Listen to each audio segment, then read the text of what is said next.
dois pas être n'importe qui, tu te le refuses. Et dans la vie, rien ne se conçoit sans de grands hommes, ni de grandes femmes. Dans la vie, rien ne se conçoit sans de grands hommes et de grandes femmes. Et ceux-ci le sont devenus en l'ayant voulu. Je veux faire allusion à quoi? À la volonté positive. Je développe la volonté positive. Et je sors du lot. C'est-à-dire le désir de le faire. C'est-à-dire les disciplines scientifiques là, je dois les désirer. Tout le temps, quand on me verra, je dois être en apprenant. Un étudiant égal en apprenant. À chaque fois qu'on le voit, il est en train d'apprendre.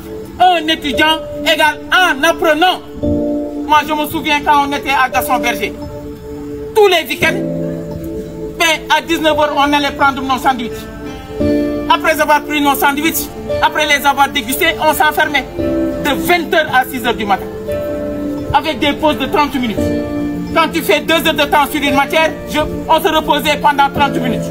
Ensuite, on plongeait pendant 2 heures de temps dans une nouvelle matière. On reprenait une pause de 30 minutes jusqu'à l'eau. Et il faut développer ce que j'appelle la stratégie du boy magnon. Boy magnon, c'est quoi? Après être parti au restaurant, déguster les meilleurs mets ou plats de monsieur Lo. On vient, d'accord, je ne m'interdis pas de prendre quelques séances de thé avec des camarades parce que c'est des classes d'âge. Mais je ne dois pas me permettre de perdre du temps. Après avoir bu la première tasse, après avoir bu la seconde tasse, je prends mes chaussures, je lasse bien mes chaussures. Et puis je dis, boy magnon, tu vas voir quelqu'un de sop qui va te dire, nous and, karma. Boy magnon, je vais où? Je vais à la VU. Je vais m'enfermer dans ma chambre pour méditer. Je vais aller réapprendre mes leçons. Je vais aller lire mes documents. Je vais aller approfondir mon mémoire. Je vais aller appeler mon encadreur pour avoir des séances d'encadrement en ligne. Les trois, la religion, les études, le sport, ça doit être le comportement de l'étudiant scientifique. Et de l'étudiant d'ailleurs de façon générale.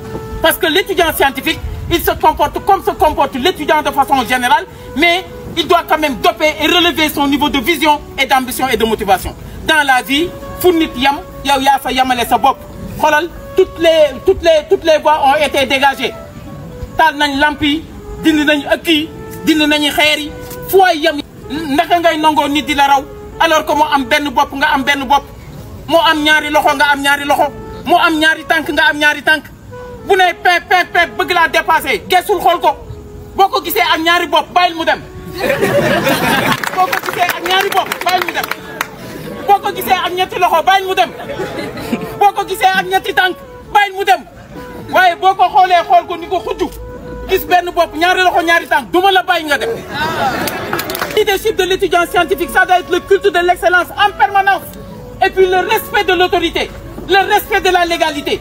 Ça doit être également le leadership de l'étudiant scientifique. Ça doit être la légalité constructive des autorités compétentes. Ça doit être le culte de la paix. Ça doit être l'engagement pour le développement de mon université. Parce que je suis le meilleur ambassadeur de mon université. Mais attendez, si on me voit à chaque fois casser, terrasser, détruire, et les gens vont me ficher, rien ne sera réglé dans mes affaires dans la vie. Parce qu'on me considérera comme le meilleur ennemi de l'État. Ça, je dois me l'interdire. Parce que celui qui se bat sur plusieurs fronts, il n'a pas le droit d'aller lentement. Le leadership de l'étudiant scientifique, ça doit être un leadership de vitesse et non de précipitation. Je dois éviter toute forme de procrastination. Dans le règlement de mes choses, je considère le temps comme du diamant. Dans Massalikul Jinan, Cheikh Ahmadou Bamba dit une seule seconde dans la vie de l'individu, c'est plus précieux que le diamant le plus cher au monde. Ça, c'est le chef qui le dit. Donc, les pertes de temps, je me l'interdis. Moi, en tant qu'étudiant scientifique, le problème des acteurs des calèches, des acteurs des transports, le problème des éleveurs, des agriculteurs, on compte sur moi. Le problème des barrages, du barrage de diamant, le problème de l'autoroute à péage, les problèmes d'urbanisation, les problèmes de ceci, les problèmes de cela, les problèmes de voilà, notre rapport avec l'intelligence artificielle, ça dépend de moi. Le temps, un campus, c'est un temps dans lequel est conçue la puce du développement. C'est la raison pour laquelle on parle de campus. Mettez-moi quand d'un côté, écrivez puce comme puce téléphonique. Mettez les deux. Camp plus puce, P-U-C-E. C'est pas campus, c'est camp plus puce. Parce que c'est dans ce cas-là que la puce du développement sera confectionnée. Mais par les étudiants scientifiques de façon spécifique. C'est la raison pour laquelle